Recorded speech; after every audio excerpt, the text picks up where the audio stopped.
أخيا ورتل القرآن اصدح بصوتك اسمع الأكوان اقرأ كلام الله داوي نفوسنا لنحس في أعماقنا الإيمان.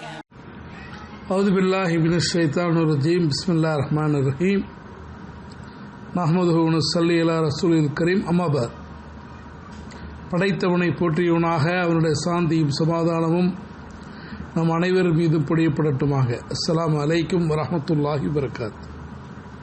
அன்பார்ந்த சகோதர சகோதரிகளே, பெரியோர்களே, தாய்மார்களே, நமது ஷாஸ் அகாடமியுடைய 2ஆம் ஆண்டு மாணவர்கள் இந்த ரமலானுடைய ஒவ்வொரு நாளும் 5 நிமிடங்களுக்கு முன்மாதிரிகள் எனும் தலைப்பில் சஹாபாக்கள் சஹாபியாக்கள் பற்றி பேச இருக்கிறார்கள். அந்த முன்மாதிரிகளை பற்றி அல்லாஹு தஆலா திருமறையிலே கூறும்போது வஸ்ஸாபிகூனல் அவ்வலூன மினல் முஹாஜிரீன வல் அன்சார்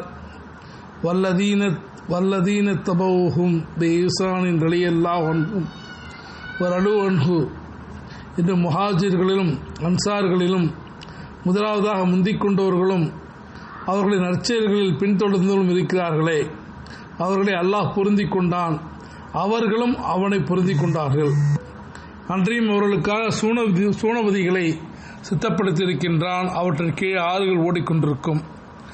அவர்கள் அதில் என்றென்றும் நிரந்தரமாக தங்கியிருப்பார்கள். இதுவே மகத்தான வெற்றியாகும் என்று சஹாபாக்களை குறித்து அல்லாஹ் தஆலா சொல்லி காட்டுகிறார். வாழ்க்கையில் நம்முடைய எல்லா நிலைகளிலும் நாம் முன்னேறுவதற்கு நமக்கு ஒரு இன்ஸ்பிரேஷன் தேவை, ஒரு ரோல் மாடல் தேவைப்படுகிறது. அந்த ரோல் மாடலோ இன்ஸ்பிரேஷனோ நம்முடைய வாழ்க்கையில் முன்னேறுவதற்கு உதவியாக இருக்கிறது. மனிதர்கள் என்ற அடிப்படையில் நாம் வேறு எங்கும் ரோல் மாடல்களை தேட தேவையில்லை. பெருமானார் ஸல்லல்லாஹு அலைஹி வஸல்லம் அவர்களால் உருவாக்கப்பட்ட அந்த ஒப்பற்ற தலைமுறை, முதல் தலைமுறையினர்கள், அவர்கள்தான் நமக்கான சிறந்த ரோல் மாடல்கள். அல்லாஹ் தஆலா அந்த வசனத்தில் சொல்லுகின்ற அடிப்படையில் உலகின் மிகச்சிறந்த மனிதர்கள் நபிமார்கள். அந்த நபிமார்களுக்கு அடுத்தபடியாக, பெருமானாருக்கு அடுத்தபடியாக சஹாபாக்கள், அது முதல் தலைமுறையினர்கள். எனவே அவர்கள் பெருமானாரால் நேரடியாக உருவாக்கப்பட்டவர்கள் என்ற காரணத்தினால் சஹாபாக்கள் நமக்கெல்லாம் ஒரு அழகிய முன்மாதிரியை விட்டு சென்றிருக்கிறார்கள். ஆனால் பெரும்பாலும் நமக்கு ஒரு சில சஹாபாக்களுடைய பெயர்களை தவிர பல சஹாபாக்கள் அறியப்படாமலே இருக்கிறார்கள். அவர்களை அறியப்படுத்த செய்வதுதான், அதிலிருந்து படிப்பினைகளை பெற்றுக்கொள்வதுதான், அதிலிருந்து நமக்கான முன்மாதிரி என்ன என்பதை உணர்ந்து கொள்வதுதான் இந்த ரமலானில் நாம் பெறப்போகின்ற படிப்பினை. அவர்கள் தங்களுடைய ஒட்டுமொத்த வாழ்க்கையும் இந்த மார்க்கத்துக்காக பெருமானார் ஸல்லல்லாஹு அலைஹி வஸல்லம் அவர்களுடைய கட்டளையின் அடிப்படையில் எந்த எதிர்கேள்வியும் கேட்காமல் முழுமையாக அர்ப்பணித்தார்கள். அவர்களுக்கு கொடுக்கப்படக்கூடிய நிகமத்துகள், அவர்களுடைய சிறப்புகளை நாம் எந்த காலத்திலும் அதற்கு சமன் செய்ய முடியாது என்ற அளவிற்கு. ஏனென்றால் இஸ்லாம் அந்நியமானதாக தோன்றிய காலகட்டத்தில் இஸ்லாத்தை பின்பற்றுவது, ஈமானை வெளிப்படுத்துவது மிக பெரும் சோதனையாக இருந்த காலகட்டத்தில் இஸ்லாத்தை ஏற்றவர்கள் அவர்கள் இஸ்லாத்தை ஏற்றுக்கொள்வதனால் ஏற்படக்கூடிய எல்லா கஷ்டங்களையும் சகித்துக் கொண்டார்கள். பெருமானாருக்கு முழுமையான பாதுகாப்பு அரணாக இருந்தார்கள்.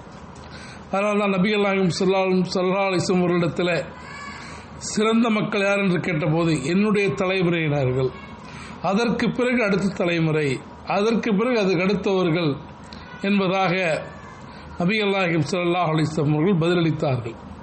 அதனால்தான் அல்லாஹ்வுடைய தூதர் சொன்னார்கள், என்று சஹாபாக்களின் தோழர்களை திட்டாதீர்கள், நீங்கள் எவ்வளவு தர்மம் செய்தாலும் அவர்கள் ஒரு சாவு நிறைய செய்வதற்கு சமமாக முடியாது என்பதாக ரசூல் ஸல்லல்லாஹு அலைஹி வஸல்லம் அவர்கள் சொன்னார்கள். சஹாபாக்கள் அல்லாஹ்வையும் அல்லாஹ்வுடைய தூதரையும் வேறு யாரை விடவும் அதிகமாக நேசித்தார்கள். எல்லா சஹாபாக்களும் வெவ்வேறு பின்புலங்கள், வெவ்வேறு பேக்ரவுண்ட்லேருந்து வந்தவங்க. ஆனாலும் அவர்களுடைய மைண்ட் செட் ஒன்றாகத்தான் இருந்தது.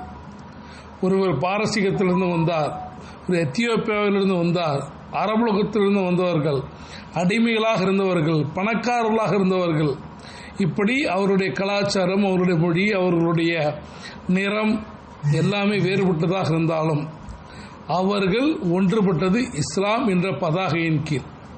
அந்த இஸ்லாம் தான் அவர்களை சிறப்பிக்கக்கூடிய, அவர்களை தனித்துவமாக காட்டக்கூடிய ஒரு விஷயம். இந்த சஹாபாக்கள் இஸ்லாம் உச்சியில் இருந்த போதும் அல்லது இஸ்லாம் கீழ்நிலையில் இருந்த போதும் இஸ்லாத்தை பின்பற்றினால் நன்மை கிடைக்கும், உலகத்தில் இஸ்லாத்தை பின்பற்றினால் மரணத்தை எதிர்கொள்ள வேண்டியிருக்கும் என்ற சூழலிலும் இஸ்லாத்தை முழுமையாக நம்பினார்கள். பெருமானாருக்காக உயிரையும் கொடுக்க துணிந்தார்கள்.